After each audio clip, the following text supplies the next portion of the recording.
Muitos anos após o edito de expulsão, das conversões forçadas e da Inquisição, que levou muitos judeus a fugirem de Portugal, os seus descendentes podem readquirir a nacionalidade portuguesa, se assim o desejarem.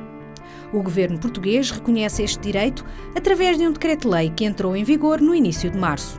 A origem portuguesa pode ser provada, entre outras coisas, através do sobrenome, idioma ou árvore genealógica. Visa reconhecer, em primeiro lugar, um erro histórico, que foi o facto da perseguição e da exclusão dos judeus na altura de Portugal e, portanto, de certa maneira, esta lei é o reconhecimento desse erro e a tentativa, de alguma forma, de o reparar através do reconhecimento das pessoas que possam, de alguma forma, comprovar essa descendência, o reconhecimento o restabelecimento, no fundo, de uma nacionalidade da qual eles foram violentamente privados.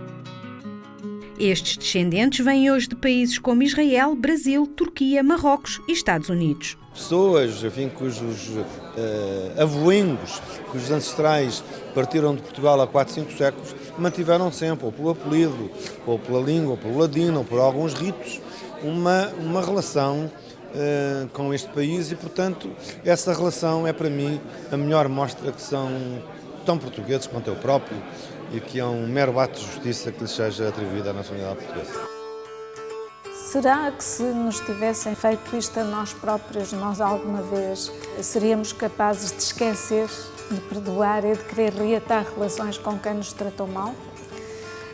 E eu penso que a resposta é positiva, é porque realmente as pessoas sentem que o povo não foi responsável por aquilo que fizeram aqueles que o governavam na altura, não é? A Inquisição obrigou à fuga de milhares de judeus portugueses no final do século XV e início do século XVI, tendo muitos outros se convertido. Essa pessoa, se conseguir provar a sua ascendência judaico-portuguesa, tem os mesmos direitos do que alguém que recuperou a sua religião judaica, como foi o caso também de muitos dos cristãos novos que saíram daqui e que foram, por exemplo, para Amsterdão ou Império Otomano e que, de facto, recuperaram a sua religião judaica, o seu judaísmo. A questão fundamental não é o que eles são hoje. O que é fundamental é a sua ascendência, se de facto descendem ou não de antigos judeus portugueses. Desde criança que eu sei que a minha família era de judeus sefaradis, expulsos de Portugal, que depois tinham ido para a Turquia e muitos séculos depois para o Brasil. E é engraçado porque eu sou portuguesa porque eu nasci aqui, né? Meus pais ficaram exilados em Lisboa na época da ditadura militar no Brasil. E eu por isso sou portuguesa. E a minha irmã sempre brigava um pouquinho, como se isso fosse possível, com os meus pais. Ai, por que eu não sou portuguesa? Por que eu não nasci lá também? E assim que surgiu a lei, eu falei, olha, agora você pode pedir a sua nacionalidade. E aí outras pessoas da família também ficaram interessadas e nós nos juntamos para fazer um dossiê em comum. Depois, claro que tem uma parte final que é diferente, que é individualizada, que cada um fala da sua própria relação com o judaísmo, porque isso também é importante. Da família do meu avô paterno, ainda os meus bisavós continuaram em Esmirna e 2 dos meus tios-avós também continuaram. O meu avô Jacques Lévy saiu de Esmirna e foi para a França e depois o irmão dele, que é o Sam Lévy, também foi para a França e em momentos diferentes o Jacques acabou ficando no Brasil porque ele trabalhava com exportação de serras de engenho para o Brasil e acabou ficando lá. E o Sam, se não me engano, foi para a Espanha e depois veio para Portugal, onde ele ficou e acabou se tornando uma personalidade importante na comunidade israelita de Lisboa. O que eu sei da família paterna é que a família saiu no início da Inquisição, ali no início do século XVI, e a família materna também deve ter sido, porque as duas famílias mantiveram o sobrenome judaico, né? Então Salem e Levi. E as famílias que saíram depois, que ainda permaneceram aqui algumas gerações durante a Inquisição, elas chegaram a adotar nomes portugueses, o que não foi o nosso caso, e aí saíram direto para Esmirna mesmo, para a Turquia, onde se estabeleceram e frequentaram sempre a comunidade Cal Kadosh de Portugal, Então eles sempre mantiveram essa relação com Portugal. A família Levi de Castelo de Vide. Agora a família Salem não sei de onde que saiu. O que eu sei da família Salem é que eles também fizeram esse percurso até Esmirna, frequentavam a mesma sinagoga de Portugal e tinha um rabino do século XVIII, que era o rabino Shlomo Salem, que foi um grão-rabino da comunidade portuguesa. Ele é de Adrianópolis, na verdade, na Turquia. E ele foi para Amsterdã, que era o maior centro da comunidade israelita portuguesa na época, para imprimir um livro dele, que a gente não conseguiu descobrir que livro é. No museu, eu fiz essa pesquisa também no Museu Judaico de Amsterdã, mas foi impossível descobrir que livro era esse. E também onde ele fez uma litografia da sua imagem, que isso a gente descobriu depois num livro, num estudo sobre a comunidade sefaradi, que era bastante particular dessa comunidade, fazer gravuras dos rabinos, uma espécie de veneração pelos seus rabinos. E esse rabino era um antepassado meu, e essa gravura foi passando de geração em geração, de primogênito em primogênito, até chegar ao meu avô, pai da minha mãe, Maurício Salem. Cabe à comunidade judaica portuguesa certificar a ligação destas pessoas às tradicionais comunidades judaicas portuguesas do passado. E, historicamente, para uma comunidade, posso dizer do mundo inteiro, estamos a falar de uma situação completamente invulgar, uma responsabilidade que talvez seja completamente inusitada no âmbito da história das comunidades. Estamos a falar de um requerimento da nacionalidade que é instruído de 3 partes. A primeira parte é a identificação, é o registro de nascimento normal, é o registro criminal, que passa por todos os sítios onde essa pessoa, o candidato, residiu. Ele vai ter que fazer esta comprovação. E, finalmente, é o tal certificado que atesta a tradição de pertença a uma comunidade judaica de origem portuguesa. Neste momento, a comunidade israelita de Lisboa emitiu já 71 certificados. As comunidades dão-nos aqui a garantia de que o processo vai ser um processo absolutamente transparente, um processo rigoroso. As comunidades têm a maior das preocupações nesse sentido, daquilo que já me foi transmitido, quer pela comunidade israelita de Lisboa, quer pela comunidade israelita do Porto. Querem que seja um processo que corra muito bem e estão, digamos, empenhadíssimas em que também toda esta oportunidade que a legislação abra seja usada de uma forma exemplar. Quem considerar fazer o requerimento para a emissão do certificado deve consultar o nosso site www.cilisboa.org. Aí encontra o nosso guia de procedimentos com toda a informação detalhada, que deve ler com muita atenção. Deve reunir o máximo de documentos que acha que são pertinentes e relevantes. E aí então podemos abrir o processo. A pesquisa documental é da responsabilidade do requerente. Nós não fazemos árvores genealógicas, não vamos em busca desses documentos. A pessoa já deve chegar aqui com esse tipo de documentos,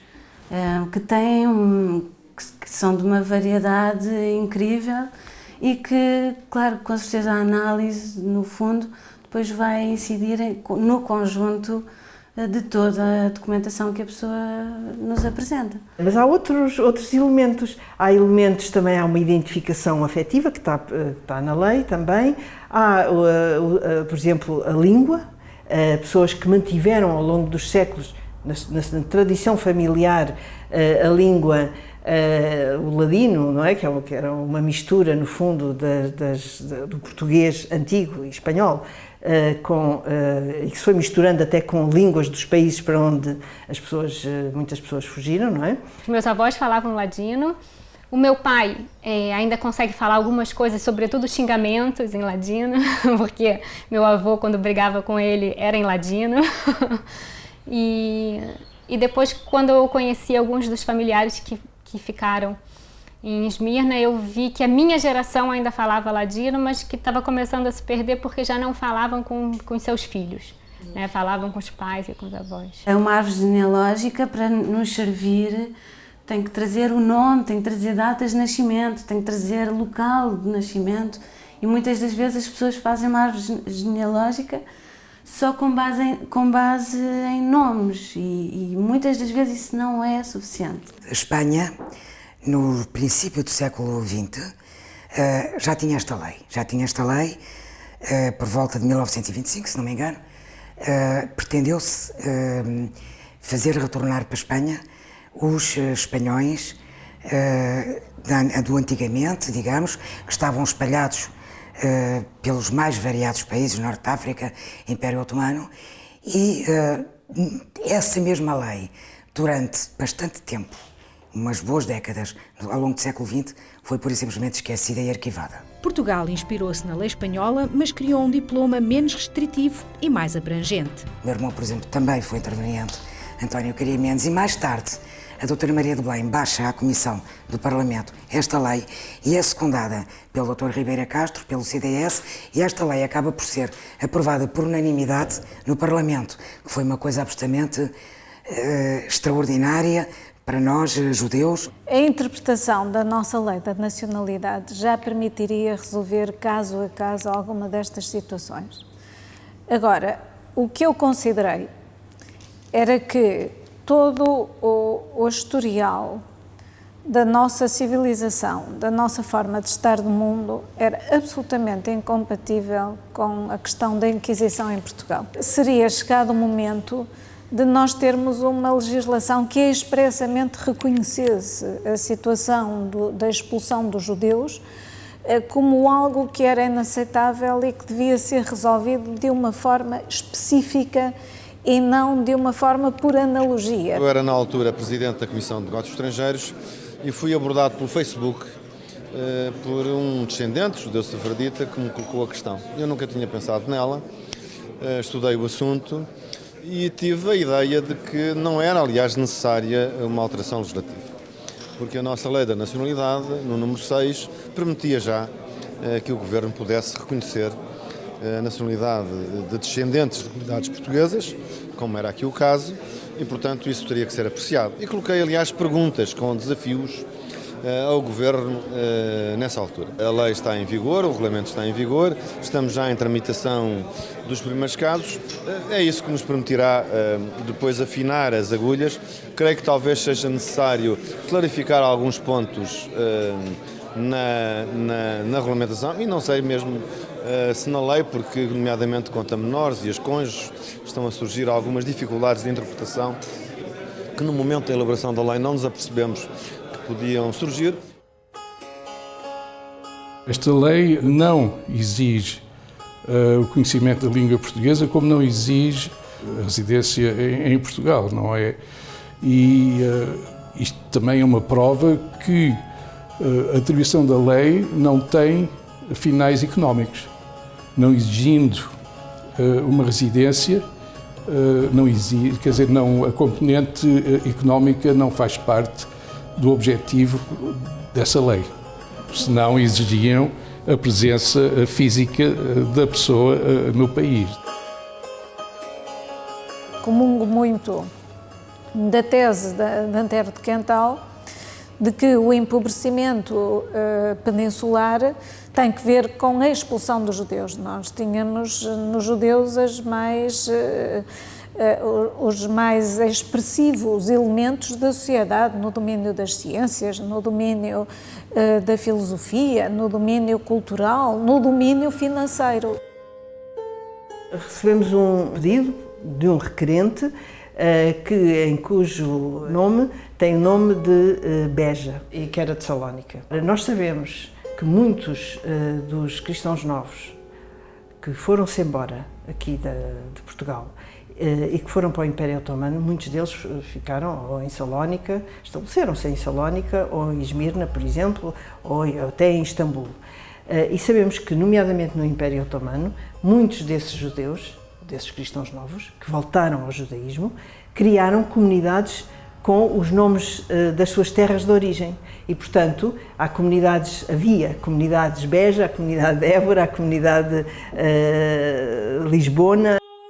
Os Os irmãos Cecília Caria Mendes e António Aguilé Fuster são judeus portugueses, mas as suas raízes estão na comunidade chueta da ilha de Maiorca. Presentes na ilha desde tempos imemoriais, os chuetas são o equivalente aos marranos portugueses, judeus que, mesmo aparentemente convertidos, conservaram secretamente a identidade judaica. Neste momento pensa-se que os maiorquinos chuetas andarão por volta dos 20 mil, mas nem todos reconhecem ou querem ser reconhecidos como tal. São, aliás, bastante poucos aqueles que aceitam a sua situação de chuetas, porque em muitos deles, porque ainda têm receio de uma certa perseguição. Os chuetas foram uma comunidade judaica duramente perseguida logo desde 1391. Em 1435 não havia judeus. Todos se diziam cristãos. O medo era de tal maneira grande que não havia judeus. E a partir daí, até 1600 e tal, não há judeus. Até aos anos 20 do século XX, estes judeus secretos não podiam cumprir serviço militar nem frequentar ensino público ou escolas religiosas. Nós somos o exemplo disso. Acabámos por viver na clandestinidade, não é? Qualquer chueta de Maiorca sabe que a família eram judeus. Qualquer. A nossa falava-se abertamente em casa quando éramos miúdos. Mas independentemente da nossa, qualquer chueta de Maiorca sabe que é judeu. A comunidade chueta de Maiorca tem sido alvo de muito interesse por parte dos rabinos de Jerusalém e foi inclusivamente convidada a retornar ao judaísmo ortodoxo após ter estado séculos afastada das práticas religiosas e culturais judaicas. Os dois irmãos, para retornar ao judaísmo, elaboraram um dossiê muito completo sobre as suas origens, que depois apresentaram para obter a cidadania espanhola através da lei semelhante à lei portuguesa. Com vários antepassados nas listas das vítimas da Inquisição, Cecília contactou um genealogista de renome em Maiorca e rapidamente teve notícias. 3 dias depois, eu tinha um e-mail do Alberto Bonin que me dizia simplesmente isto. Já encontrei a tua família, aqui tens a tua árvore genealógica, quero-te dizer uma coisa. Os teus tataravós, que é um Gabriel Pinha, muito conhecido, e sua mulher, Madalena Forcesa, muito conhecidos da história de Maiorca, que estão reportados em quaisquer livros que falam da Inquisição e dos mortos de Chuetas em Maiorca, são também os meus tataravós.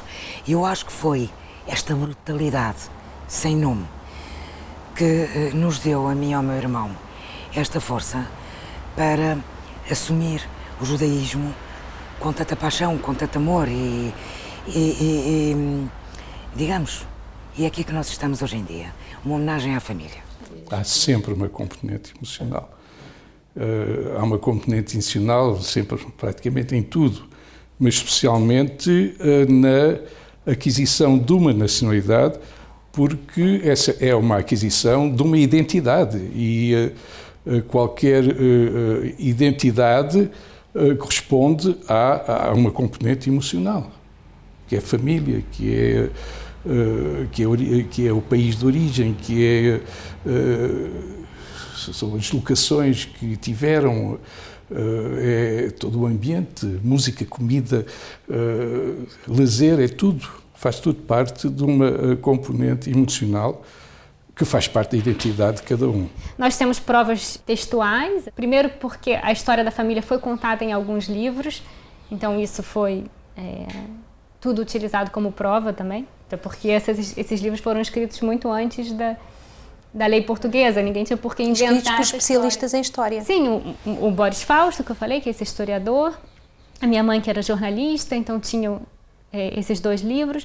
Depois, livros falando da comunidade sefaradi, então a questão da gravura, como era uma questão que se fazia, e a gravura do Rabino a gente também achou na biblioteca da Universidade de Jerusalém. Achamos num livro de um americano. Com mãe e avó espanholas, teria sido muito fácil para os dois obter a nacionalidade espanhola por outra via. Nós queremos ir por esta via porque esta é que nos diz respeito, é que é certa e é justa. Portanto, nós decidimos que vamos por esta via. Receber alguma coisa que nos foi retirada. Já a Sam Levi, nos anos 80, lutara por este regresso à nacionalidade portuguesa. O Sam foi muito importante, ele não chegou a ver essa reparação que Portugal está fazendo hoje, mas ele lutou muito por isso, né? Quando ele ganhou a cidadania portuguesa, ele dizia que ele não queria simplesmente a cidadania, que ele queria uma repatriação, né? Porque ele achava que ele se sentia português. Inclusive, a mãe dele chamava ele de meu Portugalzinho. Então, a relação afetiva com Portugal nunca foi rompida. Aqui em Portugal, nesse aspecto, as coisas são um bocadinho mais difíceis do que em Espanha, porque, ia dizer, o Marquês de Pombal, numa atitude muito louvável, quis terminar com a separação entre cristãos novos e cristãos velhos. Portanto, mandou queimar todas as provas que incriminassem, quer dizer, que permitissem a ligação dos cristãos novos ao judaísmo. Portanto, isto implica que se destruiu as pegadas que estão por trás. De qualquer forma, a Torre de Tombo tem um serviço com gente muito competente e muito simpática que apoia todos os que forem lá pedir informações sobre esse aspecto. Não há nenhuma comunidade que vá dar um certificado se não tiver a certeza absoluta de que aquelas provas são absolutamente credíveis. E, portanto, a pessoa tem que estar muito bem documentada. Se não estiver muito bem documentada, não vale a pena. É evidente que já não se pode ir dar a compensação a quem já morreu, não é? Mas quer dizer, pelo menos uma pequena... um pedido de desculpa, no fundo, com a sério, ao descendente dos judeus que foram forçados a sair. E foram muitos. Cheguei de Israel há cerca de uma semana e fui abordada em Israel por N israelitas que queriam saber como é que se processava quem tinha direito, quem não tinha direito, como é que tínhamos lá chegado. Ou seja, fiquei absolutamente espantada com o conhecimento que hoje em dia toda a gente tem em Israel relativamente à entrada em vigor desta lei em Portugal e agora em Espanha. Fiquei muito admirada pelo interesse que todos manifestaram.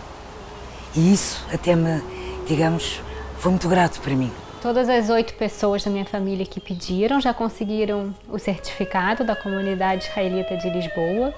E agora, então, falta o processo burocrático mesmo diante da Conservatória de Lisboa até se conseguir a nacionalidade. Então, a gente já está combinando fazer uma reunião de família aqui, depois que a nacionalidade sair, de vir todo mundo, e aí a gente fala em conhecer Castelo de Vide, Marvão também. Queria recordar aquela família que guardou a chave da sua casa durante mais de 500 anos. Acho que é uma marca, realmente, que a nossa casa está onde a nossa casa está e que devemos regressar à nossa casa. É a história da chave de casa, da chave que foi levada com a expulsão dos judeus, quando eles foram para a Turquia, e que foi passada de geração em geração, e que eu ouvia que essa chave tinha chegado até o Sam Levi, né, até a geração do meu avô. A dor da expulsão também nos perseguiu. E o reconhecimento da nacionalidade dos judeus sefaradim, para mim, é muito mais que um simples documento. Representa a alegria de voltar e sentir uma grande injustiça ser reparada. Requerente marroquino. Acredito que isso seja uma forma de minimizar os danos causados pelas brutalidades da Inquisição. Requerente brasileiro. Poder finalmente resgatar os vínculos com a terra de origem. Requerente brasileiro. Uma forma de manter viva a memória daqueles que foram obrigados a deixar a sua terra. Requerente dos Estados Unidos da América. Continuar transmitindo para as minhas filhas essa memória familiar e histórica tão rica, da qual tanto me orgulho. Requerente israelita. A intenção de fortalecer as raízes portuguesas da minha família e reconectar a cultura sefardita à qual eles se sentem tão ligados. Requerente turco.